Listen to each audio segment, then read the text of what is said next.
We're back! After a long hiatus from making YouTube videos and kind of doing anything train related, I decided it's time to come back and make a video and kind of update everybody on what's been going on and how this all came to be. So sit back, relax, and we'll get right into it on hiatus trains.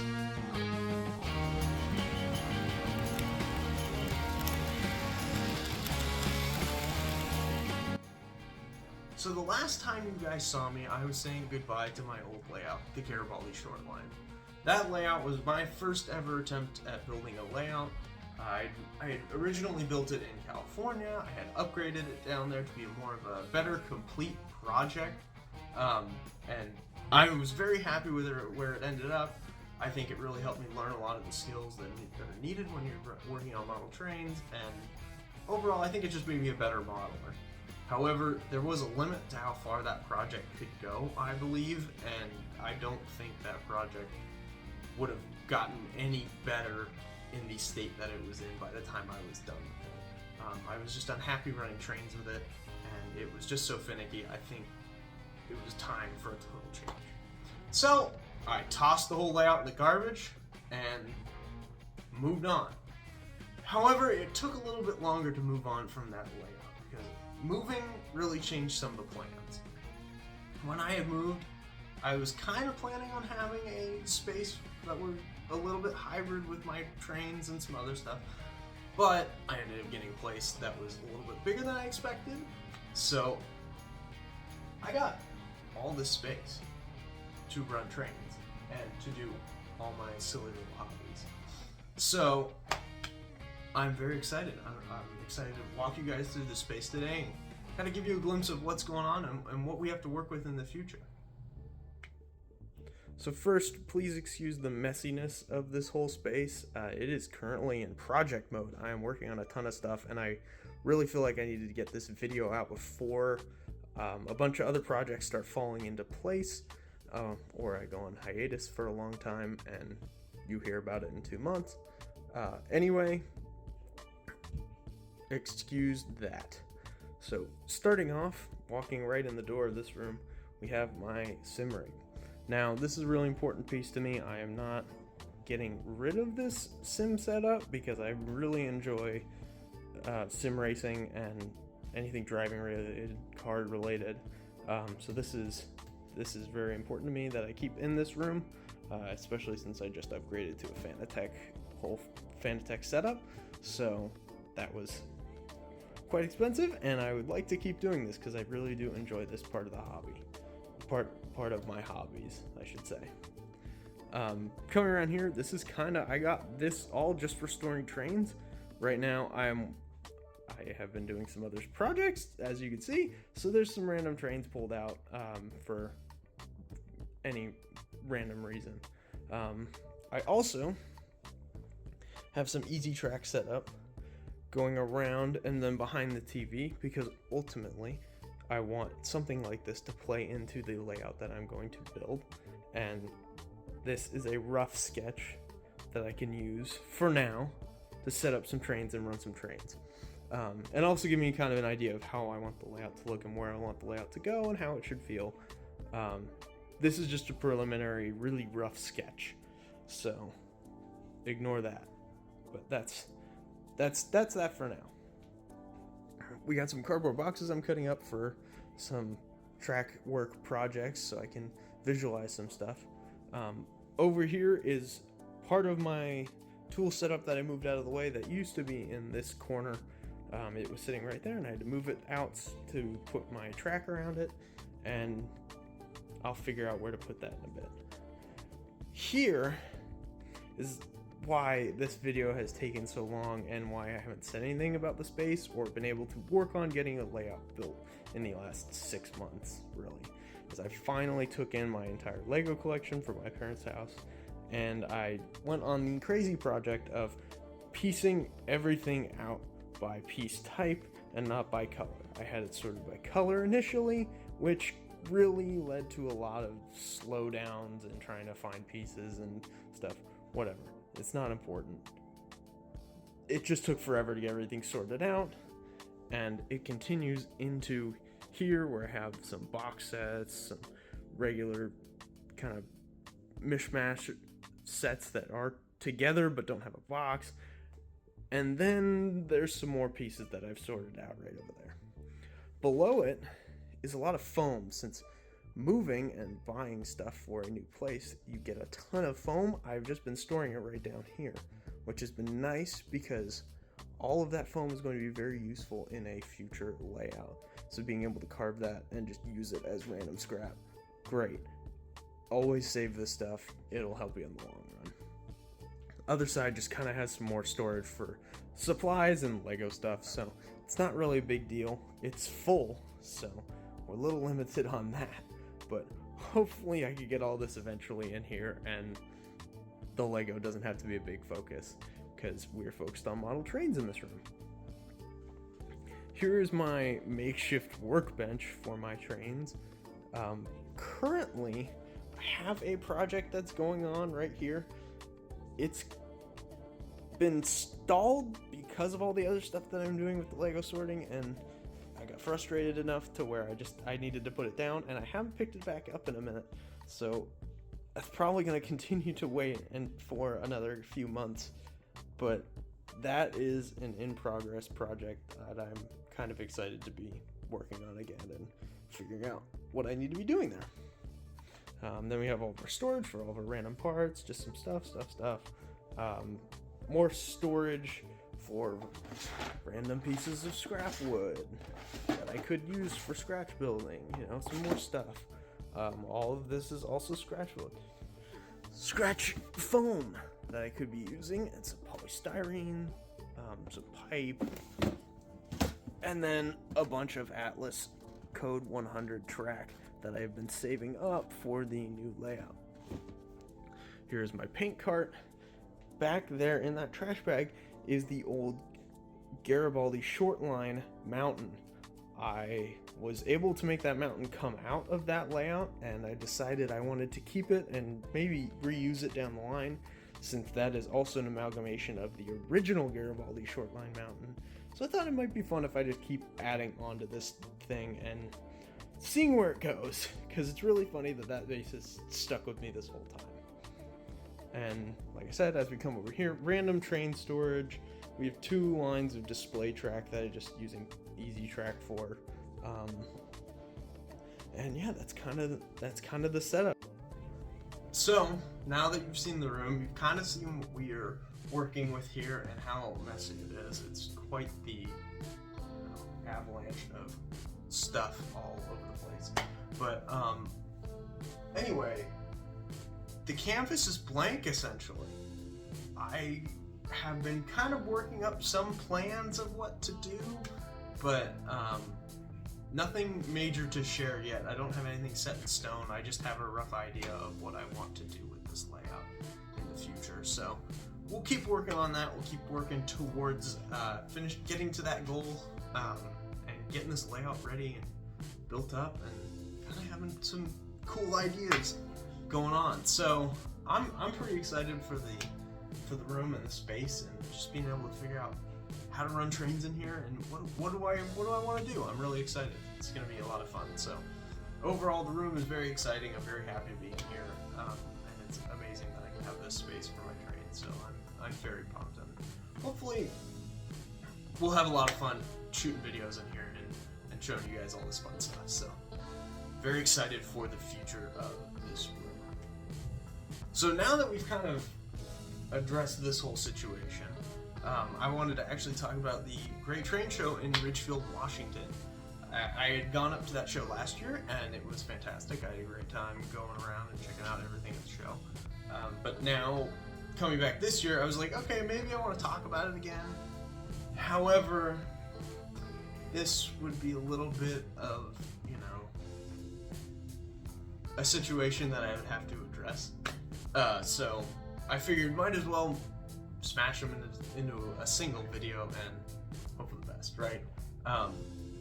So anyway, Great Train Show in Ridgefield was great.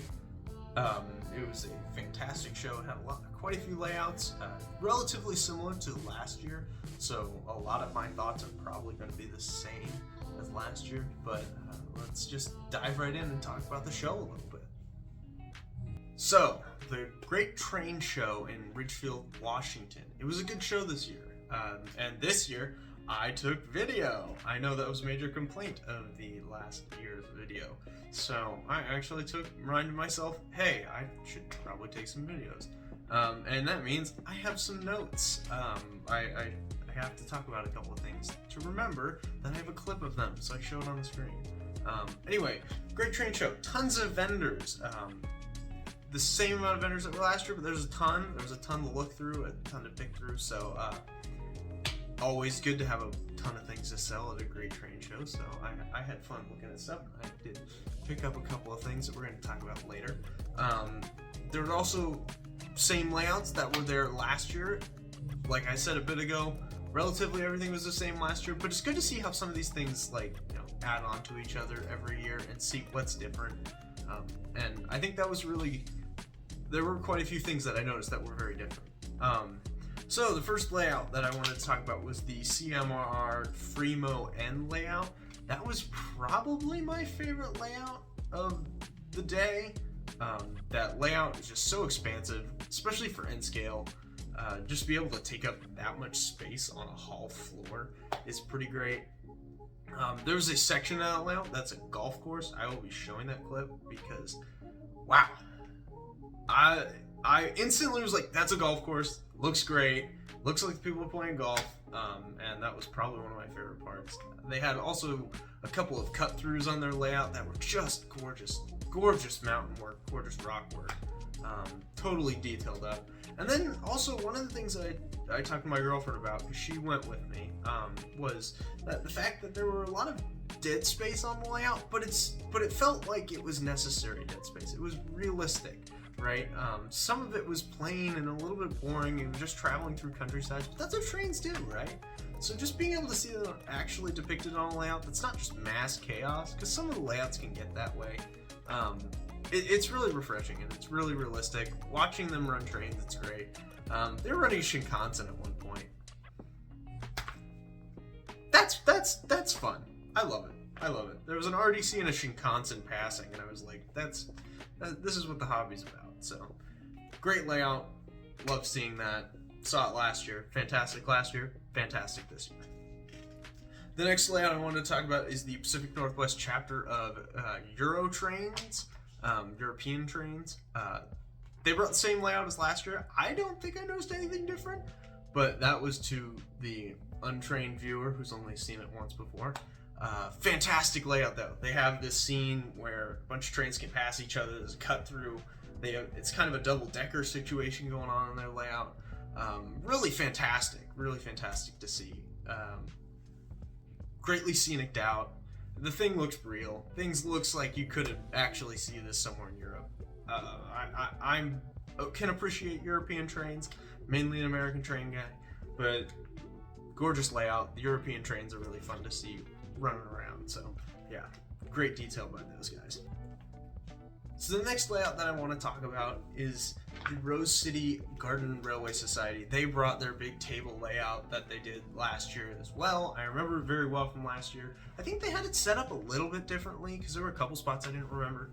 But overall, fantastic layout. They do a Garden Railway tour in the summer. I've done it once, and it was phenomenal. I had such a fun time driving all around Portland and Vancouver, trying to go to all these layouts and hit as many as possible. I'm really excited and really happy to see those guys. Layout, pretty great. Love seeing G-Scale. G-Scale always gives me the itch. I wish I had a backyard that would allow me to run a train around it at G-Scale. That would be awesome, but I don't. So, anyway, they give me the G-Scale. Props to them. Love having them at these shows. And excited to see what they do during the summer. I will try and get some film of that if I can, and yeah, pumped as always. The next one I took a clip of is the Cascade Z modelers. You don't see a lot of Z-Scale, but it seems like Z-Scale is making some sort of come up in the United States. They had a Z-scale specific vendor there at the show, and when I was starting to get in this hobby like 2 years ago, 3 years ago, 2 years ago, something like that, probably 3, there was like not a lot of Z-scale. And I thought that was the most interesting scale, since I could throw it essentially anywhere and build like a massive layout out of nothing.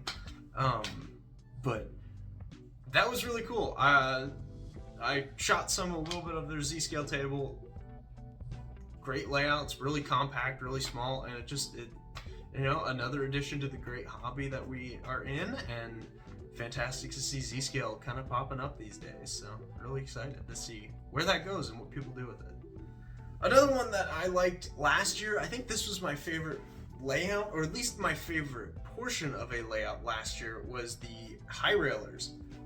They have this awesome water feature on one of their curves. It is a trestle. It feels so realistic, and it's something I would love to like see in my house and be like, oh, there's a water feature there. My trains run over the bridge that are on water.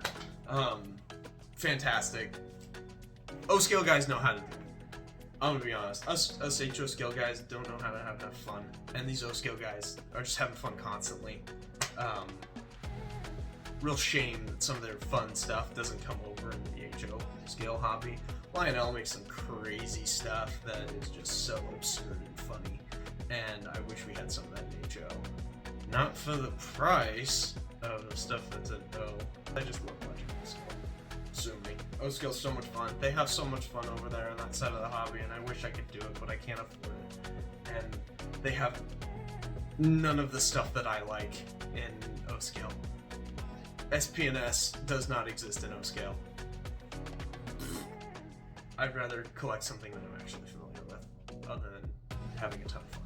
So, yeah. Good for the High Rollers, though. Their layout was great. Fun time watching their stuff go around. So, the last one I wanted to talk about was the lug group that was there, the Great Northern Lego Railway. Fantastic as always. I've seen them at multiple shows at other places. Fantastic group of guys. The layout's amazing. I collect Lego. You just saw it. I'm a crazy person with them. I would be doing L gauge if, I was a better builder and I had infinite space and especially infinite money.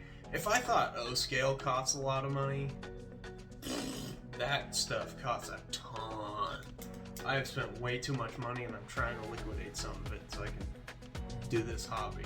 And I sell like one thing from Lego, I can buy 20 things for this. So it kills me, but I love Lego. Their layout was awesome. The trains that they were running were amazing.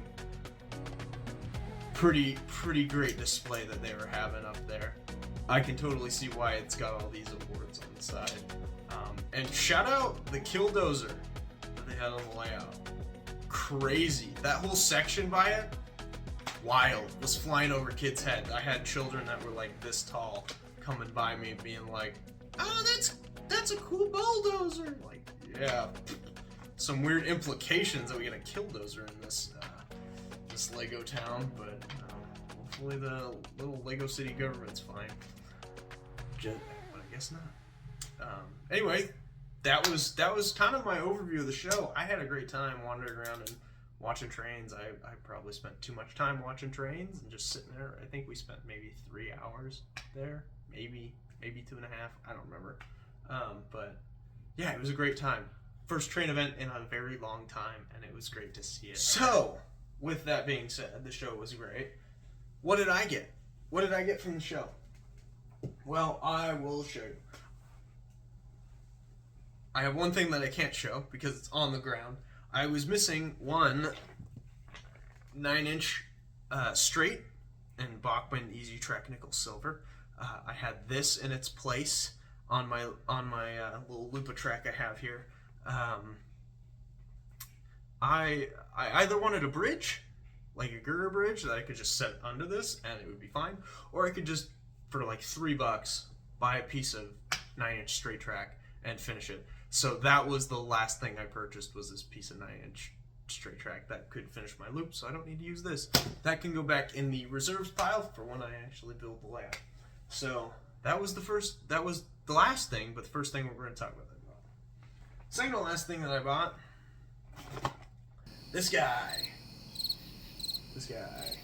You can't actually read that, but it's one of those magnifying head guys. I've been looking for those like glasses that have the, like, you know, you see jewelry inspectors, they have the things on them to magnify stuff. Even though I'm an HO scale, right? This stuff's small. These trains are. I'm used to working with Lego. The smallest thing a Lego has is a pip, right? Like, and that's still like twice the size of a screw head on one of these. So trying to get bushings into stuff, I know. I'm like 24 and I can't see. I'm just trying to protect my eyes and have something that'll make me work, so I don't have to be like, I can't see that. So bought one of these guys, $14. Worth it, I think. I've been looking for at Hobby Lobby to see if they have this ever, but they don't. So I'm happy I didn't have to shell out a ton of money for this. But yeah, should be useful down the road, helping me with projects. So I'm not like looking at things.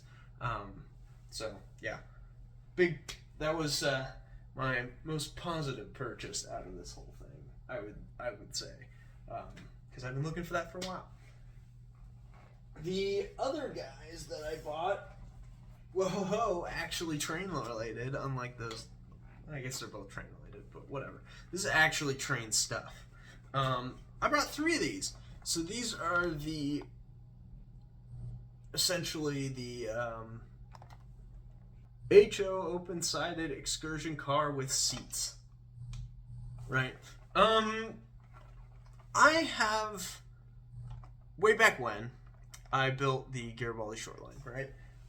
And that came with a problem. I needed some excursion cars, and I made my own. I painted some gondolas and modified them. That video was up a while ago. If you know, you know. Anyway, I'm gonna be honest, it's kind of turned out like crap. I feel like I don't think I could do much better. My skills still need some refinement on the painting and making little models. I was using like toothpicks and stuff, like these, and wood pieces. So could be better, but that's where we're at. So I bought 3 of these because they were pretty cheap. They have metal wheels. They're great pieces. The dude said they've been sitting for his last 3 shows that he's been to. So he gave me kind of a deal on them. And I was like, okay, yeah, I'll do it. Because my major purchase of this show might require these. And you know what? My layout in the future, I don't really know if I want to do something that's like super operations heavy. I like watching trains run, and the only reason I can rationalize having really dumb trains run with each other, like, I got my 2 crazy trains over here. I got the Disney World Railroad that I recently purchased, which I might make a video about, and then I got my Oregon Duck Express, my second one, up here as well. And running that stupid stuff next to like some really high detail weather, pieces might look really dumb. But once again, my railroad, I can be happy however I want. But buying some excursion cars that actually could be pulled behind anything and could double up as those excursion cars from the OCSR, useful. So, you know what? Big ups. They were cheap. I was like, the first time around I walked by them, I was like, I'm not going to buy them. I don't need them. And then I thought about it more. I was like, okay, it's only a couple bucks, so let's go and get those. The big thing that I caved on this show kind of goes with those excursion cars and kind of goes with the OCSR. So the OCSR was the first railroad that I really kind of got interested in. I rode it a lot when I was younger. We had a place in Rockaway, and we were members to it. So every time we went there, I was like, I need to ride the train. I need to ride the train. So that being said, yay, my first Red Rossi. See that big old red box? Big box, I will say. But I got a Heisler. Now, many people would say, Thomas, why did you get a Heisler? And especially, even in this picture, it shows a 3-truck. OCSR runs a 2-truck Heisler. That's the one thing. Once again, you O-scale guys, you only got 3-truck Heislers. That's why I'm not doing O-scale. We got a 2-truck Heisler, baby. Look at that beauty. Look at her. Coos Bay Lumber Co. numero uno. I believe, if I'm not mistaken, that the OCSR might own this one. I can't remember off the top of my head. They own a Coos Bay one though. I don't know if it's number 1, but yeah, that was my big purchase. I mean, this thing's like essentially new in box. This is a gorgeous model. DC. So, for those guys who are very DCC heavy out there, your boy doesn't do DCC quite yet. So DCC's happy with me, and it lowers the price on a lot of these things. But yeah, I got a 2-truck Heisler. That was my big purchase from the show. Very pumped about it. Very excited to run it. Guy said it was a good runner. We'll see. I haven't taken it out of the box yet. That was my first time seeing it out of the box. So, first time looking at it since I got home. So, yeah, big deal. Really happy about that purchase. I've been looking for a 2-truck Heisler for a long time. My girlfriend talked me into it. She's like, you're looking for it. This is a great price. This is essentially what you're looking for. Why not? You're not really gonna make a custom one down the line because these Heislers are expensive. So this is as close as you can get. So I'm happy about it. I'm satisfied. If I don't have a custom OCSR Heisler, I think I'll be all right. My custom work has been abysmal lately, and I don't know why I can't figure it out. You saw what I was working on the workbench. We'll see how that goes.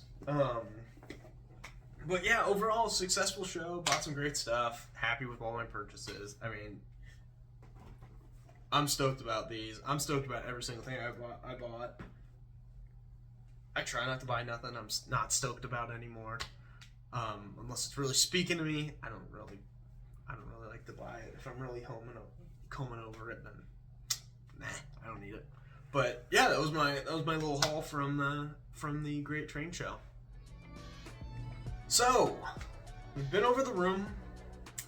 We've been over the Ridgefield Great Train Show. What I've got, how it was it, and that's really all I have today. Just kind of wanted to update you guys on everything that's going on, and I've been away for almost a year at this point, and a lot has changed. So getting this out of the way is really important, and I'm happy you guys stuck around to the end. This is probably a long video. I tend to make long videos because I don't have a script. I just end up rambling, and it's really fun to hear me ramble for a bit.